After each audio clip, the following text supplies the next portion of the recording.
Bonjour et bienvenue pour cette présentation du logiciel Picoscope 7.1 pour le test et la mesure. Tout d'abord, quelques précisions sur le terme picoscope, car il peut signifier deux choses. D'une part, le matériel picoscope, il s'agit d'oscilloscopes de différents modèles. La série Picoscope 2000, avec les modèles entrée de gamme 2000A et 2000B qui ont des capacités mémoire plus importantes. Elles adressent les utilisations nomades sur le terrain. Si vous avez besoin de les emporter, vous pouvez facilement glisser les Picoscope 2000 dans votre sacoche d'ordinateur. Puis vient ensuite la série 3000 avec plus de voix, plus de performance. Vient ensuite la série 4000, une gamme d'instruments à haute résolution. Ensuite, les Picoscope 5000 qui sont dotés d'une résolution flexible. Et enfin, la série haut de gamme Picoscope 6000 dont j'ai actuellement un exemplaire connecté à mon PC et que je présenterai à la fin pour une démonstration. Mais Picoscope, c'est aussi le nom du logiciel d'interface utilisateur que je vous ai présenté précédemment avec la version 7. Nous en sommes maintenant à la version 7.1. C'est le logiciel qui est utilisé pour piloter manuellement les matériels Picoscope présentés à gauche de l'écran.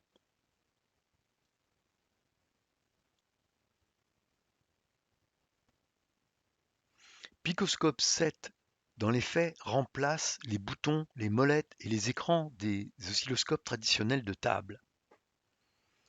Il fonctionne avec tous les picoscopes temps réel présentés dans la page précédente.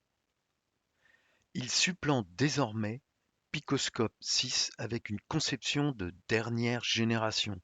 Picoscope 7, c'est vraiment les dernières évolutions et le fruit d'un développement intense par les ingénieurs de Pico Technology. L'interface utilisateur consiste en différents éléments. On commence par les contrôles avec en haut à gauche le bouton de marche-arrêt des acquisitions.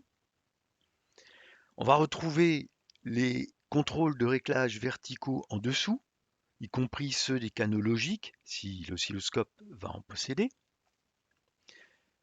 À côté, on trouve les contrôles de base de temps avec les, les vitesses d'échantillonnage, le déclenchement, la navigation entre les mémoires d'acquisition, etc.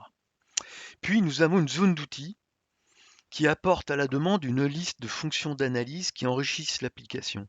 C'est là où toute la valeur ajoutée de Picoscope, avec entre autres des tests type test de masque, mesure automatique, calcul de voies mathématiques, décodage de protocoles série, etc. Puis on a une zone utilitaire pour enregistrer, rappeler des réglages, les formes d'ondes, les impressions d'écran. Enfin, on va trouver la zone principale d'affichage des différentes formes d'ondes. C'est là qu'on affiche les signaux dans le domaine temporel ou fréquentiel. À noter ces zones qui deviennent des fenêtres détachables à la demande. Par exemple, si vous obtenez un affichage, si vous voulez obtenir un affichage plus complexe, que ce soit dans un domaine fréquentiel pour afficher des courbes mathématiques ou des visualisations plus sophistiquées, vous pouvez détacher la fenêtre et la placer dans la zone qui vous arrange ou bien carrément la mettre sur un deuxième écran.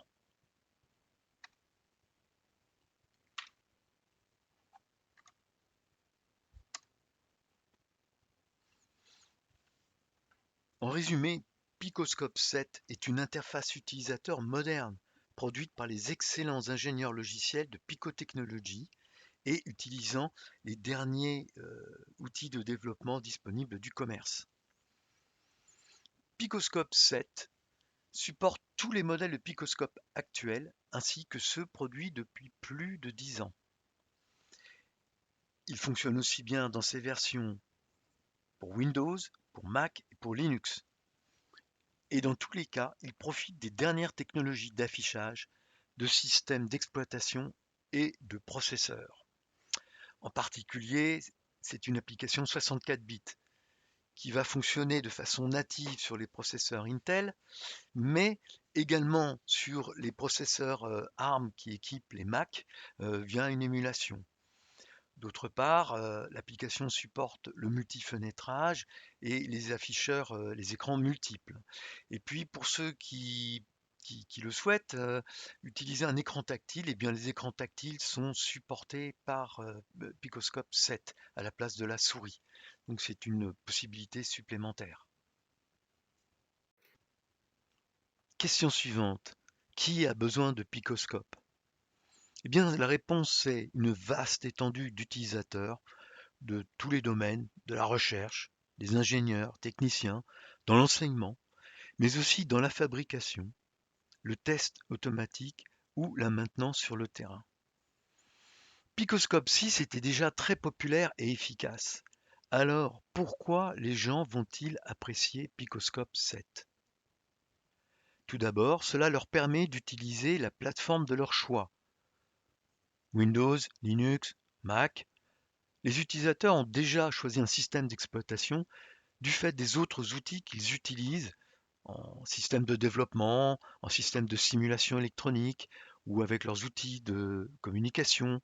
Euh, Ils préfèrent donc rajouter un logiciel qui va tourner sur le système d'exploitation qu'ils possèdent déjà. Ensuite, il est très facile à utiliser. Et ça, non seulement avec la souris, mais désormais avec un écran tactile, si vous avez la chance de posséder un PC avec un écran tactile. Il apporte un grand confort de visualisation.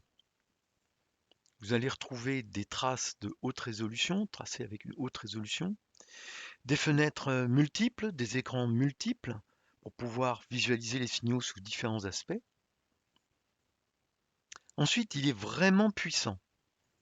Avec ses mesures automatiques, ses canaux mathématiques, ses calculs, les analyses poussées, des tracés évolués qui permettent de répondre aux défis de bugs et de déverminage des circuits électroniques. Picoscope 7 est très personnalisable. Outre le choix des modes diurne ou nocturne, il est, on peut aussi enregistrer des préférences d'utilisation. On peut choisir les outils les plus fréquemment utilisés et les mettre dans la zone d'outils tels que je vous l'ai montré précédemment. Il s'adapte aussi bien à une utilisation pour les gauchers que pour les droitiers, avec la possibilité de déplacer la zone de contrôle à gauche ou à droite de l'écran. 27 langues sont supportées pour une utilisation dans le monde entier. Et bien entendu, le français. Le plus important, c'est que Picoscope est conçu pour évoluer dans le temps, c'est-à-dire s'enrichir de nouvelles fonctionnalités au fur et à mesure que de nouvelles technologies apparaissent, de nouveaux standards de communication ou de nouveaux protocoles.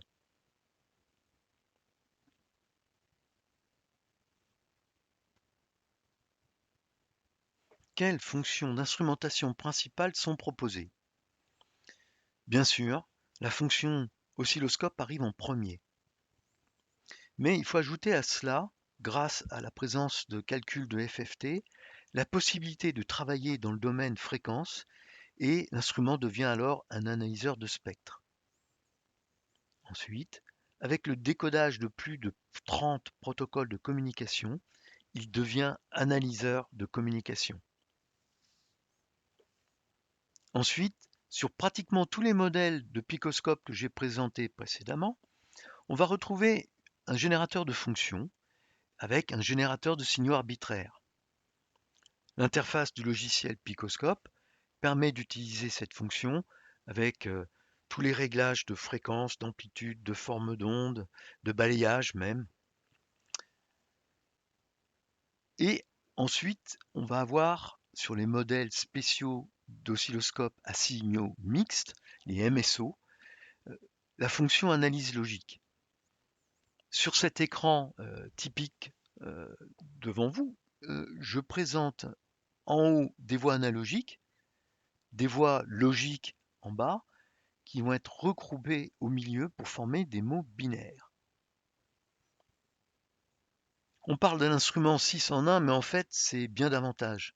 Car grâce aux mesures automatiques, on accède à des fonctions de multimètre et de compteur fréquence-mètre. Nous avons affaire donc à un instrument qui a des fonctions multiples et qui se trouve être très polyvalent.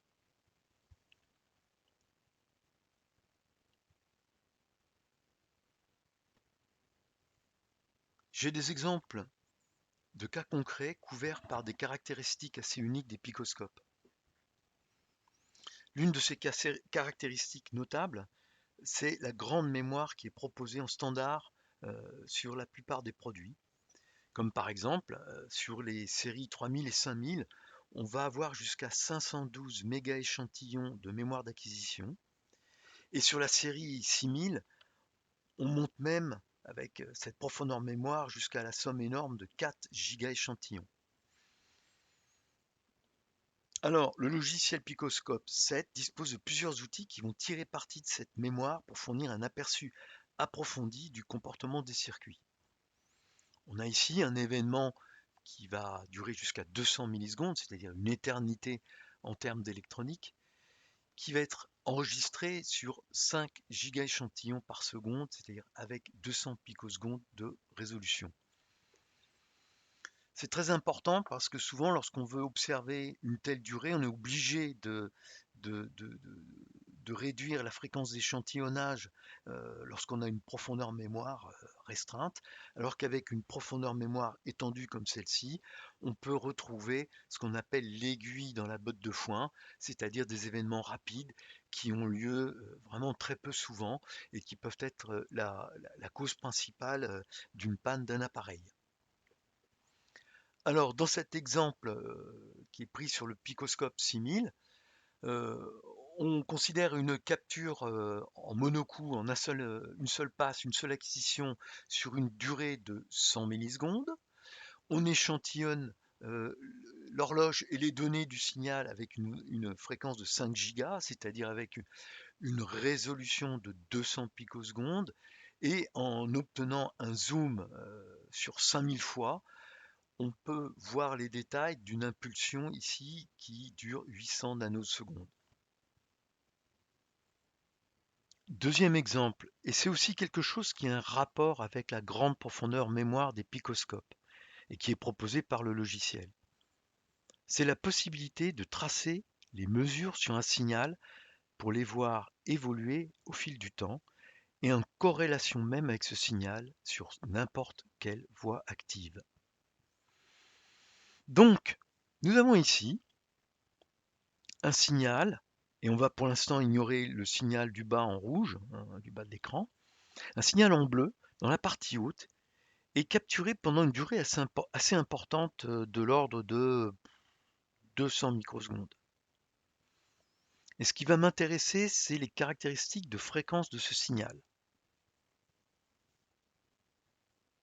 Donc la première chose à faire, ça va être d'appliquer la mesure automatique de fréquence. Ce que l'on voit en bas à gauche. Et cette valeur donne 5 MHz 515. Et puis on s'aperçoit qu'il y a des mesures statistiques qui sont associées, qui peuvent être tout à fait intéressantes et qu'on va observer. C'est-à-dire que, en particulier, il y a la valeur maximale et la valeur minimale de la fréquence pendant tout l'enregistrement. Donc ces valeurs ici, elles sont de l'ordre de 9,0 etc. MHz pour la valeur minimale et de 10,96 MHz pour la valeur maximale. Donc, on peut penser que cette valeur va évoluer dans le temps, pendant l'acquisition de ces 200 microsecondes d'acquisition, et j'aimerais savoir exactement comment elle évolue. Bon, bien évidemment, les statistiques sont précieuses pour observer si une variation a lieu au fil du temps, mais la possibilité de tracer la courbe de variation de la fréquence serait un élément précieux pour les ingénieurs qui permettent de mieux comprendre un phénomène et de l'analyser. Donc on va s'intéresser ensuite sur ce qui se passe en haut à gauche de l'écran, c'est-à-dire le réglage, on va invoquer le réglage des canaux mathématiques, où on va définir ici le calcul de la fréquence du signal A, figurant en bleu sur l'écran. Sur celui-ci, on voit l'amplitude du signal sur l'échelle de gauche, c'est-à-dire de moins 2 volts à plus 2 volts. Et sur l'échelle de droite, en rouge, on va trouver une échelle de fréquence qui correspond à la courbe d'évolution des fréquences mesurées. La courbe rouge de forme de signal triangulaire représente donc la fréquence du signal bleu évoluant au fil du temps. Ce qui fait que maintenant, non seulement on connaît l'amplitude de la variation de fréquence, mais aussi la façon dont celle-ci évolue en correspondance avec le signal d'origine. L'exemple suivant d'illustration de grande capacité mémoire fait appel à la fonction DeepMeasure. DeepMeasure permet d'analyser une acquisition en monocoup et s'applique à des blocs tels que ceux que nous avons observés précédemment et pouvant contenir 100, 1000, 10 000 impulsions. Et on peut se retrouver dans la situation où on n'est pas uniquement intéressé par les valeurs de minimum et de maximum, mais par tous les paramètres des impulsions. Et nous pouvons utiliser tous les calculs d'analyse qui font suite à cette capture. Ainsi, DeepMeasure va utiliser des centaines de milliers d'échantillons, et souvenez-vous que nous disposons potentiellement de 5 fois plus d'échantillons, même avec les picoscopes série 3000 et 5000, pour une capture monocoup, et donc une centaine de milliers d'échantillons suffisants pour calculer les paramètres de chaque cycle contenu dans un signal déclenché et capturé. Les résultats sont présentés sous forme d'un tableau contenant les paramètres tels que fréquence, période, rapport cyclique, temps de montée, temps de descente, suroscillation, etc. Tous les paramètres sont affichés pour tous les cycles trouvés, avec des paramètres qui sont regroupés en colonnes et des cycles par rangée. Ainsi, on peut trier ce tableau par ordre croissant ou décroissant. Si vous êtes intéressé par la valeur minimale de la largeur d'impulsion, il suffit de cliquer sur l'entête de la colonne largeur d'impulsion et ensuite on peut passer du minimum au maximum de la même façon que vous pourriez le faire avec un tableur du commerce. DeepMeasure est un outil vraiment puissant pour analyser les paramètres impulsionnels d'un signal long et complexe.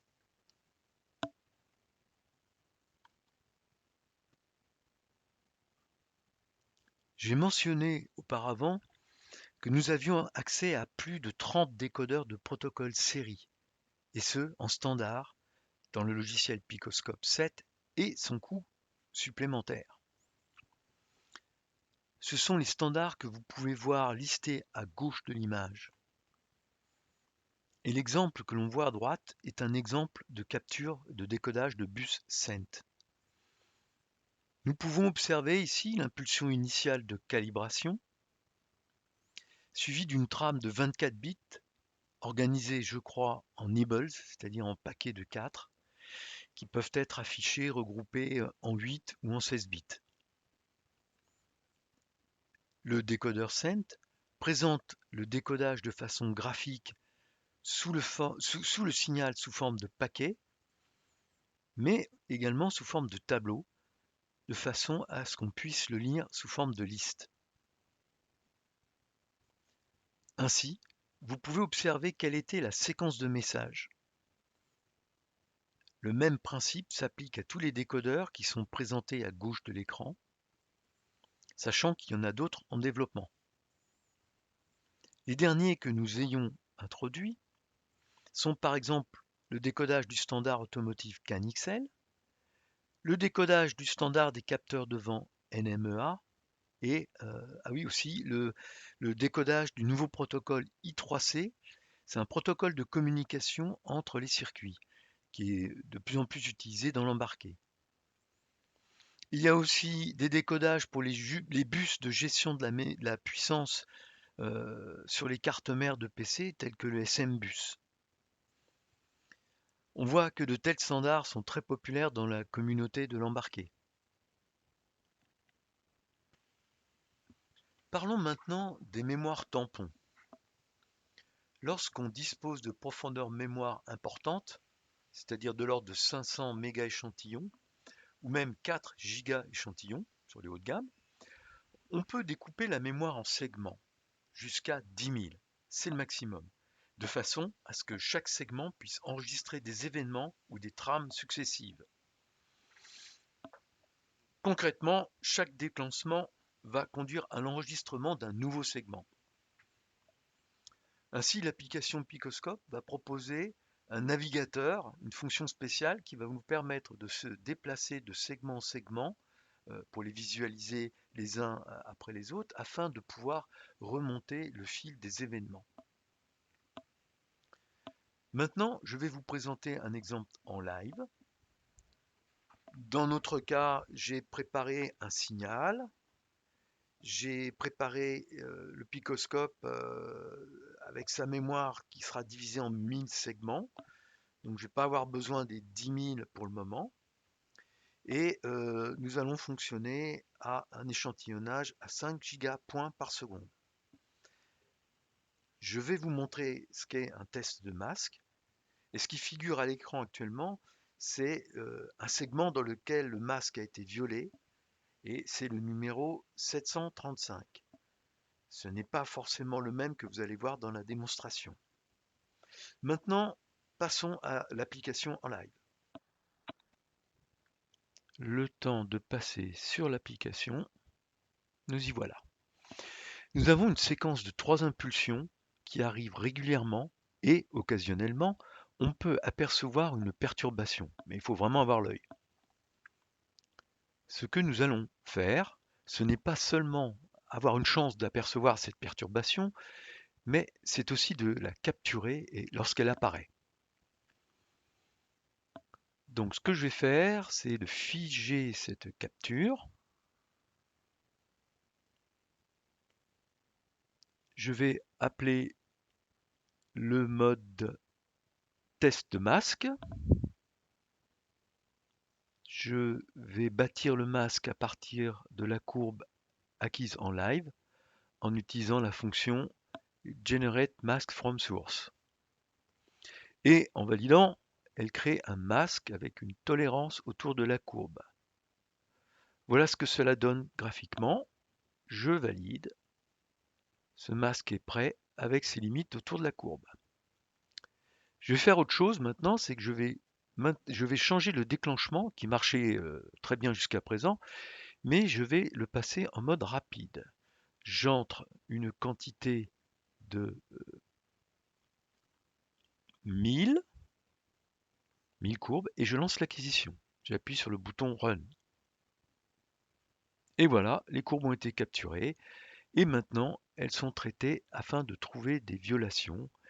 Et en fait, il y en a bien eu une, ou plutôt plusieurs. Parmi ces 1000 courbes, 2 ont franchi le masque. Si je veux les voir, j'appelle le navigateur de courbes et là, je peux afficher toutes les courbes, celles qui passent le masque. Je peux aussi n'afficher que ceux qui ratent le test. Et je vais choisir cette option.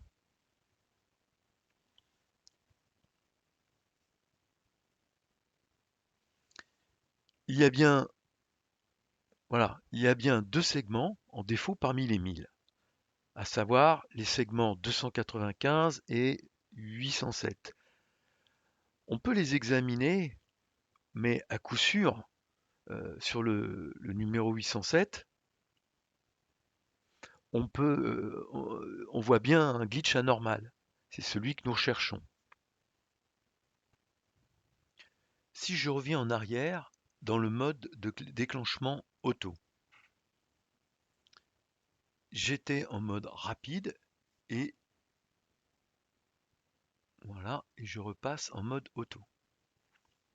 Avec ce mode auto ou normal, on voit que l'affichage est quand même suffisamment rapide, mais ce qui se passe, c'est que pour chaque capture, l'oscilloscope s'arrête brièvement, transfère la courbe qui est ensuite affichée à l'écran avant de redémarrer une capture.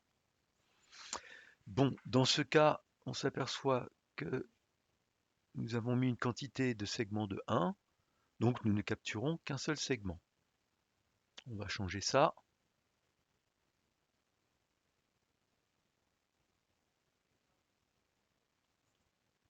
Remettre les 1000 segments. Voilà. Maintenant, on voit bien le nombre de courbes augmenter. On observe de même de temps en temps une violation de masque. On voit apparaître ici 2 violations. Alors, pour revenir au mode de déclenchement rapide, ce qu'il faut retenir, c'est que même si nous lançons le même processus qu'en mode auto, l'écran n'est pas mis à jour pour chaque acquisition, mais il est mis à jour une fois que toutes les acquisitions programmées ont été réalisées. Ce qui se traduit par un taux d'acquisition qui va être beaucoup plus rapide. Ok, cela semble s'être bien passé. On constate que 4 erreurs ont été détectées et puis on voit le test continue. Nous allons arriver bientôt à près de 2000 acquisitions. Voilà. Maintenant, on va quitter cette démonstration. C'était la démonstration live. Pour en revenir aux aspects commerciaux, quelle est la disponibilité de cette dernière version de Picoscope 7, c'est-à-dire la version 7.1, version stable? La réponse est qu'elle est désormais accessible dès à présent. Voici sur l'écran l'adresse web pour la télécharger. Et bien sûr, ce logiciel est gratuit. Vous pouvez le télécharger si vous possédez un Picoscope. Vous pouvez l'utiliser tout de suite pour voir ses atouts et ses avantages. Et sinon, si vous n'avez pas de Picoscope, vous pouvez quand même le télécharger et l'utiliser grâce au mode de démonstration qui est inclus. Cela vous donnera une bonne idée du fonctionnement. Pour en dire plus, Pico Technologies proposait et propose toujours un programme qui s'appelle Early Access qui tourne en parallèle de la distribution des versions stables du logiciel Picoscope telles qu'elles sont présentées en téléchargement. Dans les grandes lignes, nous déployons les fonctionnalités en bêta. Ces nouvelles fonctionnalités sont développées par les ingénieurs logiciels propres à Pico Technologies. Nous fournissons donc un accès en avance de phase pour les clients intéressés qui veulent les essayer et renvoyer leurs avis et commentaires. À travers les tests réalisés en interne par nos propres équipes, mais aussi pour des raisons statistiques évidentes auprès des clients, sur le terrain, nous pouvons déclarer des fonctionnalités suffisamment éprouvées pour les valider comme stables et ensuite pour les ajouter à la version suivante du logiciel. Le programme Early Access a contribué de façon importante à l'élaboration de Picoscope 7. Nous avons démarré le programme au début 2022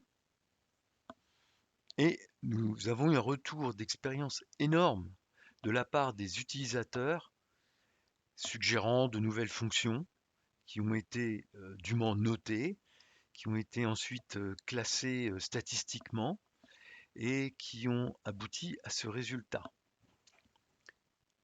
Les idées apportées par les clients se sont avérées vraiment très fructueuses, très intéressantes et leur contribution se trouve de fait très significative.